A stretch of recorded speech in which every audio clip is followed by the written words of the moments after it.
Mas eu tenho, por exemplo, um primo que tem restaurante, não sabe quanto que vai abrir. E os funcionários perderam casa, estão numa situação complexa, não sabe o que vai acontecer do futuro dessas pessoas, né? A gente tem amigos, vários amigos que têm negócios em Porto Alegre, tá todo mundo com os negócios fechados. Então, a gente tem uma economia parada, porque sem água não tem como trabalhar sem água. Você não pode abrir seu estabelecimento, um restaurante, por exemplo, não tem como lavar uma louça, não tem como fazer uma comida, não tem como, né, oferecer o banheiro do estabelecimento, não tem como fazer nada, né? Um cabeleireiro, não tem como trabalhar.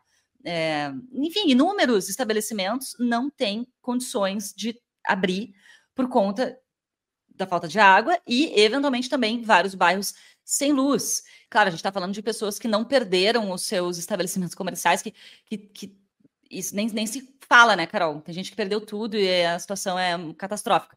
Mas tem também essas consequências dos lugares, estabelecimentos comerciais estarem fechados em Porto Alegre. Então, a gente tem uma economia parada e não se sabe quando que vai voltar à normalidade. Talvez leve o quê? Mais uma semana? Mais 2 semanas? Às vezes, uma semana, um negócio fechado acaba impactando 2 meses, né, no caixa de uma empresa e acaba impactando ali tanto o dono do lugar quanto toda a vida dos funcionários também.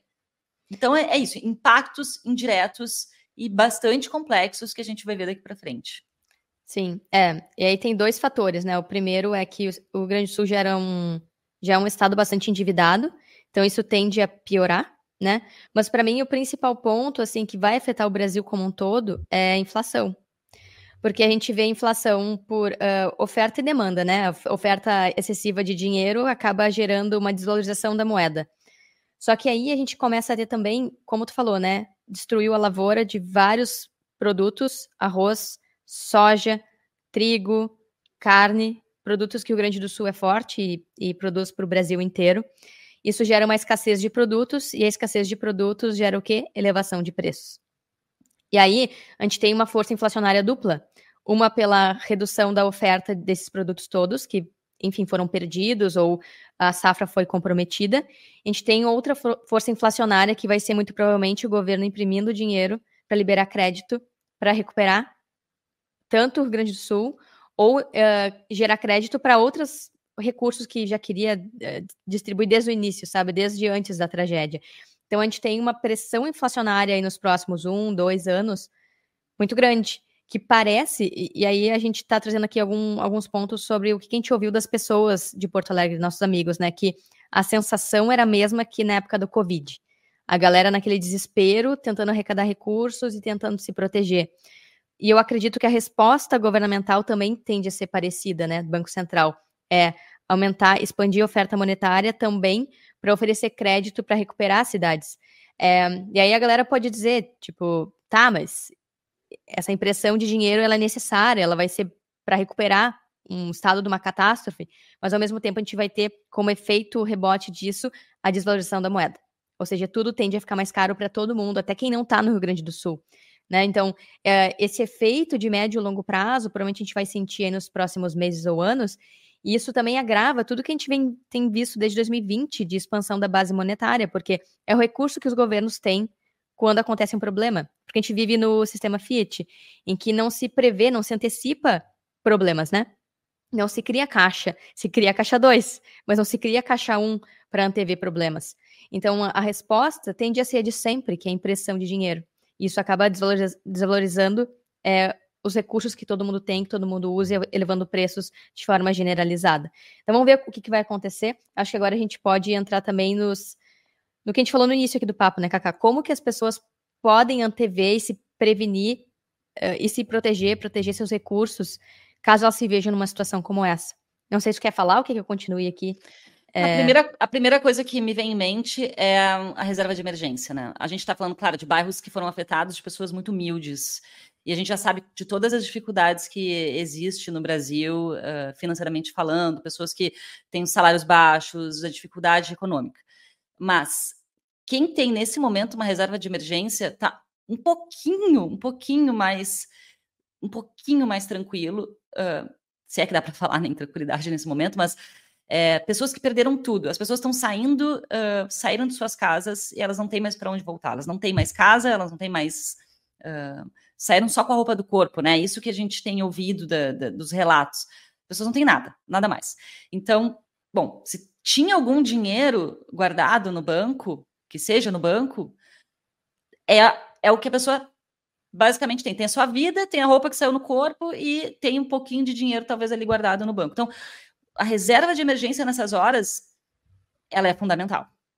Até para não precisar vender Bitcoin, né? Num momento como esse. Então, não só no sentido de proteção, um ponto da reserva de emergência é isso que tu trouxe, né, Cacá? Sobrevivência. Então, a pessoa teve que sair correndo de casa. Eu vi um vídeo que a água demorou 3 minutos para inundar uma casa, sabe? Foi muito rápido em alguns locais.